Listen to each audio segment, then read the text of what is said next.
நகரத்துல இருந்து ரொம்ப தூரத்துல இருந்த ஒரு காட்டுல கோரிக்காக வாழ்ந்து வந்தது. இதோட கணவர் காலுக்காகவும் பையன் ஜாக்கும் ஒரு விபத்துல கோரிக்காகத்தோட கண் முன்னாடியே ஒரு நாள் இறந்து போயிட்டாங்க. அதுல இருந்து கோரிக்காகம் தனியாவே வாழ்ந்து வந்துச்சு.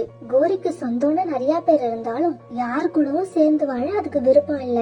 பசி எடுக்கிறப்ப வெளியில கிளம்பும். கண்ணுல பட்ட முட்டை இல்லனா ரொம்ப ரொம்ப சின்ன பறவை குஞ்சுகள் இப்படி எது கிடைச்சாலும் தூக்கிட்டு வந்து சாப்பிடும்.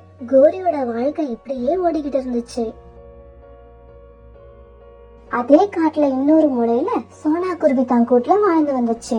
ரொம்ப நாள் குழந்தை இல்லாம வாழ்ந்தாது இப்பதான் 2 முட்டைகளை இட்டு இருந்துச்சு. அதனால அது எங்கேயும் போறதே இல்ல. முட்டைகளை தனியா விட்டுட்டு போனா என்ன நடக்கும்னு அதுக்கு நல்லாவே தெரியும். அதனால ரொம்ப கவனமா முட்டைகளை கண்காணிச்சுக்கிட்டு இருந்துச்சு. பசங்களா, இன்னும் எத்தனை நாள் தான் அம்மாவை இப்படி காத்திருக்க வைப்பீங்க? சீக்கிரம் வெளியில வாங்க, உங்ககிட்ட நிறைய பேச வேண்டி இருக்கு. தனியா படுத்தா அம்மாவுக்கு தூக்கமே வரல தெரியுமா? உங்களை நெஞ்சில போட்டுக்கிட்டு படுத்தாதான் அம்மாவுக்கு தூக்கமே வரும். இப்படி பிறக்க போற குழந்தைங்க கிட்ட பேசிக்கிட்டே படுத்த சோனா குருவி அப்படியே தூங்கிடுச்சு. மறுநாள் பொழுது விழுந்துச்சு. காலையிலேயே கண் விழிச்ச சோனா குருவிக்கு ரொம்ப தண்ணீர் தாக்கம் எடுத்தது. தண்ணீர் குடிக்கணும்னா நதிக்கு தான் போய் ஆகணும். நதியும் ரொம்ப தூரத்துல இருக்கு. இப்ப தண்ணீர் குடிச்சே ஆகணுங்கிற நிலைமையில இருந்த சோனா குருவி இப்படி பண்ணுச்சு. நிறைய இலைகளை கொண்டு வந்து தன்னோட முட்டையை மூட ஆரம்பிச்சது. இப்படி தன்னோட முட்டைகளை இலைகளை வச்சு மூடி முடிச்ச உடனே சோனா குருவி நிம்மதியா தண்ணீர் குடிக்க போச்சு. ஆனா சோனா குருவி பாவம் தன்னோட முட்டைகளை உடைச்சுக்கிட்டு குழந்தைங்க வெளிவரத அவளோட பார்க்க துடிச்சுக்கிட்டு இருந்த சோனா குருவி கூட்டுல இல்லாதப்ப குழந்தைங்க வெளியில வந்துருச்சு.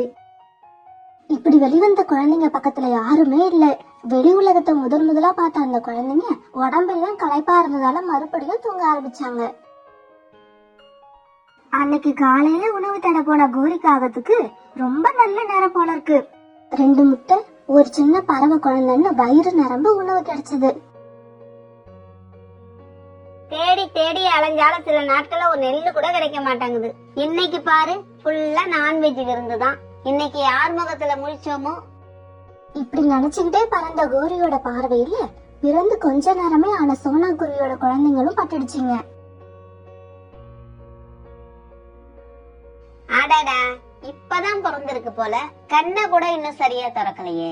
இது உடம்புல கறி கொஞ்சமா இருந்தாலும் டேஸ்ட் பக்காவா இருக்கும். நம்ம வயிற்றுல இடம் இல்லையேன்னு இப்ப இதை விட்டுட்டு போனா மறுபடியும் இந்த சான்ஸ் கண்டிப்பா கிடைக்காது. 2 இருக்கு, 1 மட்டும் தூக்கிட்டு போனா ராத்திரி சாப்பாட்டுக்கு ஆகும். இப்படி நினைச்ச கோரி சோனாவோட 2 குழந்தையில ஒரு குழந்தைய தூக்கிட்டு பறந்து போச்சு. நதிக்கு போய் தண்ணீர் குடிச்ச சோனா குருவி கூட்டுக்கு திரும்பி வந்துச்சு. 2 முட்டையும் உடைஞ்சிருக்குது. ஆனா ஒரே ஒரு குழந்தைய மட்டும் தன்னோட கூட்டுல பார்த்த சோனா குருவி ரொம்ப வருத்தமாயிடுச்சு. நான் என்ன செய்வேன்? இவ்வளவு நாள் எப்படி எப்படியோ பாதுகாத்து வச்சிருந்தனே, குழந்தை வெளிவந்த சமயத்துல கூட்டுல இல்லாம போயிட்டனே. சோனா இப்படி அழுது புலம்பிட்டு இருக்கப்ப அங்க புல்புல் பறவை வந்தது. சோனா, ஏன் அழுகுற? என்ன நடந்தது? அக்கா, 2 முட்டையையும் இலைய வச்சு மூடிட்டு தண்ணீர் குடிக்க போனேன். திரும்பி வரத்துக்குள்ள குழந்தைங்க வெளிவந்துடுச்சுங்க. ஆனா 1 தான் இருக்கு, இன்னொன்னு காணோம். அட பாவமே, ரொம்ப ஆவலா எதிர்பார்த்துக்கிட்டு இருந்தேன். கடைசியா எப்படி ஆயிடுச்சு? சரி சரி, அழாத. 1ஆவது இருக்குன்னு நினைச்சு சந்தோஷப்படு. இதையும் கழுகோ காக்கையோ தூக்க விட்டுறாத. சோனா குருவியோட குழந்தைய தூக்கிட்டு கோரி தான் வீட்டுக்கு போன கொஞ்ச நேரத்துக்கெல்லாம் அங்க கோரிக்காகத்தோட அக்கா வந்தது. என்ன கோரி, எப்படி இருக்க? ஏதோ இருக்கங்கா. விதி வந்தா என் புருஷன் புள்ள கூட போய் சேரலான்னு பாக்குறேன். இன்னும் வரல. ஆமா, நீ என்ன விஷயமா வந்த? இன்னைக்கு நம்ம தம்பியோட குழந்தைக்கு ஃபர்ஸ்ட் பர்த்டே. அதான் உன்னையும் அழைச்சிட்டு போகலான்னு வந்தேன். அக்கா, ஃபங்க்ஷன்ல எல்லாம் கலந்துக்கிற மூட்ல நான் இல்ல. என் பையன் ஜக்கு உயிரோட இருந்திருந்தா அவனுக்கும் இப்பதான் பர்த்டே வரும். என்ன பண்றது, நான் கொடுத்து வச்சது அவ்வளவுதான். சரிக்கா, நீ கிளம்பு, எனக்கு தூக்கம் வருது. ஆமா, இது என்ன? இதுவா, வர வழியில கிடைச்சது. ராத்திரி சாப்பிடலான்னு கொண்டு வந்தேன். இப்ப என்னடானா பசியே இல்ல. உனக்கு வேணும்னா நீ எடுத்துக்கிட்டு போ. எனக்கு வேண்டாம், நீயே வச்சிருந்து காலையில சாப்பிடு. இப்படி சொன்ன கோரிக்காகத்தோட அக்கா தான் வீட்டுக்கு கிளம்பி போச்சு. மறுநாள் பொழுது விழுந்துச்சு. காலையில கண் விழிச்ச கோரிக்கு நல்ல பசி. என்ன பண்ணலாம்னு யோசிச்சுட்டு இருந்தப்ப திடீர்னு நேத்து எடுத்துக்கிட்டு வந்த சோனா குருவியோட குழந்தை நமக்கு வந்துச்சு. உடனே உற்சாகமா எழுந்த கோரிக்காகவும் அந்த குழந்தைய பார்த்து அதிர்ச்சி ஆயிடுச்சு. ஏன்னா அந்த குழந்தை தூக்கத்துல இருந்து விழிச்சு கோரிக்காகத்தையே உத்து பாத்துக்கிட்டு இருந்துச்சு. அம்மா அம்மா. அந்த குழந்தை கோரிய பார்த்து இப்படி அம்மா அம்மான்னு கூப்பிட்ட உடனே கோரிக்கு ஒரு நிமிஷம் எதுவுமே புரியல. அம்மா அம்மா. மறுபடியும் அந்த குழந்தை இப்படி கூப்பிட கோரிக்கு தான் பையன் ஜக்கு கூப்பிடுற மாதிரியே இருந்துச்சு. அம்மா அம்மா. இப்ப கோரியோட கண்ணுல கண்ணீர் பொல பொலன்னு கொட்டிக்கிட்டே இருந்துச்சு. அம்மா அம்மா. இப்ப கோரிக்காக தாவி போய் சோனா குருவியோட குழந்தைய எழுத்து தன்னோட நெஞ்சில அணைச்சுக்கிச்சு. செல்லம், என்னையாடி அம்மான்னு கூப்பிட்ட? நான் தாண்டி உன் அம்மா, நான் தான் உன் அம்மா. இப்படி சொல்லிக்கிட்டே கோரி இன்னும் அழுதுச்சு. அம்மா, எனக்கு பசிக்குது, ஏதாவது சாப்பிட கொடுங்க. நான் ஒரு பைத்தியம். நீ நேத்துல இருந்து எதுவுமே சாப்பிடல. அத பத்தி யோசிக்காம உங்ககிட்ட பேசிக்கிட்டே இருக்கேன் பாத்தியா? நீங்க இங்கே பத்திரமா இருங்க. அம்மா போய் உங்களுக்கு உணவு எடுத்துக்கிட்டு சீக்கிரமா வரேன். இப்படி சொல்லிட்டு பறந்து போன கோரிக்காகவும் அலைஞ்சு திரிஞ்சு கொஞ்சம் தானியங்களை எடுத்து வந்துச்சு. எடுத்து வந்த தானியங்களை ஆசை ஆசையா அந்த குருவி குழந்தைக்கு கொடுத்துச்சு.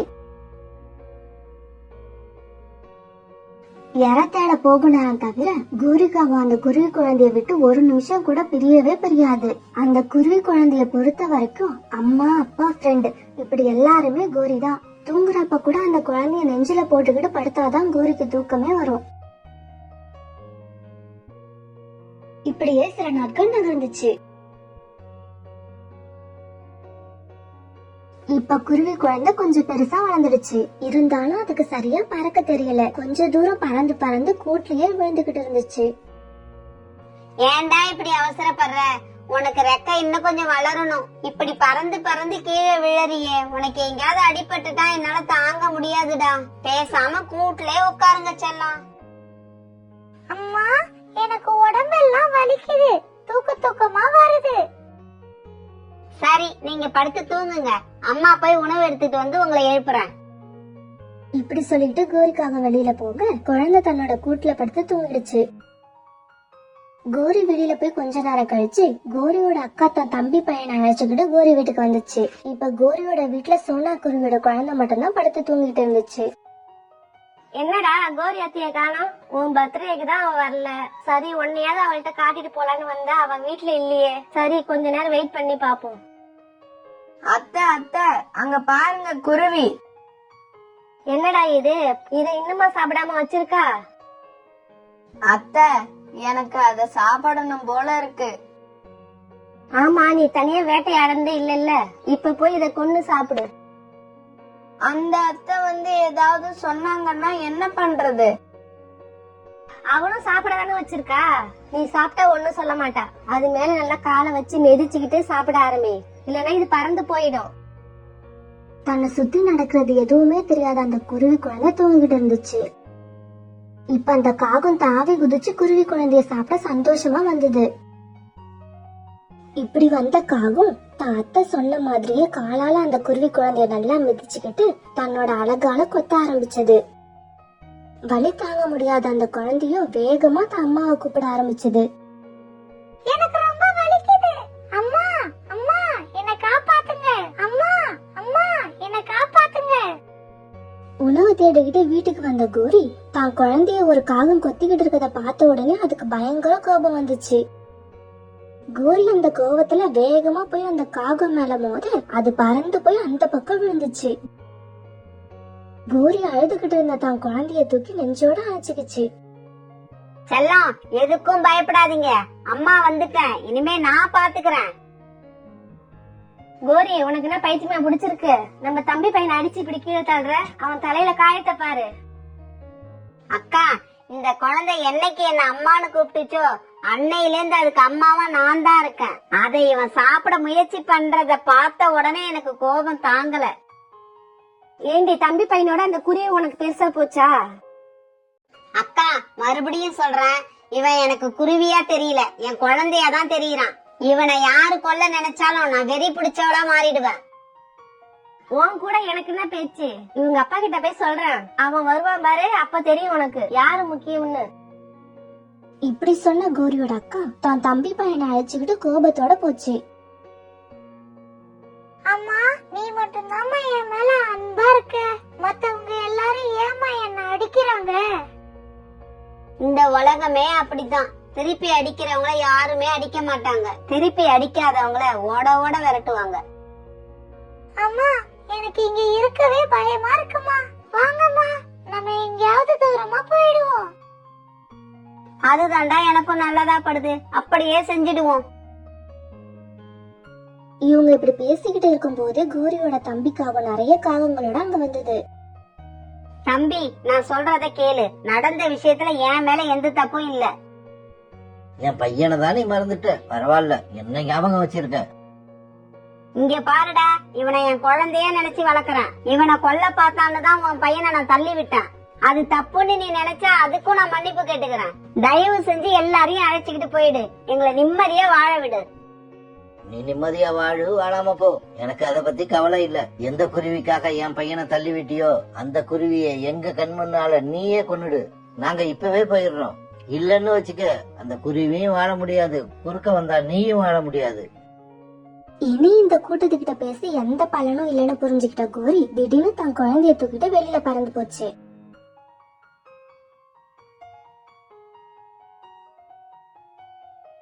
இப்படி போன கோரிக்காகத்தான் கோரியோட தம்பியும் அவன் ஆளுங்களும் விரட்டிக்கிட்டே போனாங்க. பறக்கும் போதே கோரிக்காகத்தை நிறைய காயப்படுத்தி கீழே தள்ள முயற்சி பண்ணாங்க. ஆனாலும் கோரி தாக்கு பிடிச்சு பறந்து போச்சு.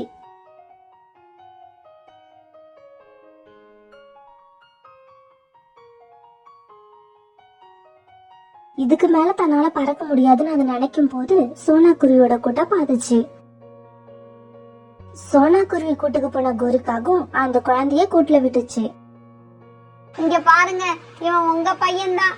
இவனை நான் தான் உங்க கூட்டுல இருந்து தூக்கிட்டு போனேன். இப்ப இவன் உயிருக்கு ஆபத்து வந்துருச்சு. இவனை எப்படியாவது காப்பாத்திடுங்க. இப்படி சொல்லிட்டு கோரிக்காக மறுபடி பறக்க ஆரம்பிச்சது.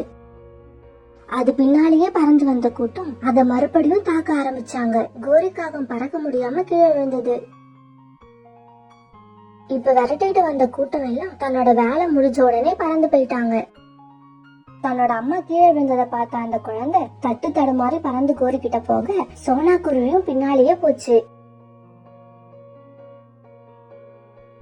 அம்மா, அம்மா, உங்களுக்கு என்னமா ஆச்சு? எழுந்திருங்கம்மா. செல்லம், இனிமே அம்மா எழுந்திருக்க மாட்டேன்டா. இவங்க தான் இனிமே உன்னோட அம்மா. இன்னும் சொல்ல போனா உன்னோட உண்மையான அம்மாவே இவங்க தான்.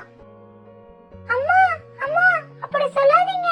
நீங்க தான் என்னோட அம்மா. எங்க உன்னை தனியா விட்டுடுவனோன்னு நினைச்சு பயந்துகிட்டு இருந்தேன். இப்ப கவலை இல்ல, உங்க அம்மா கூட உன்னை சேர்த்துட்டேன். பாய் செல்லம், அம்மா போட்டுமா? இப்படி சொன்ன கோரிக்காகத்தோட கண்கள் தன்னால முடிக்கிச்சு.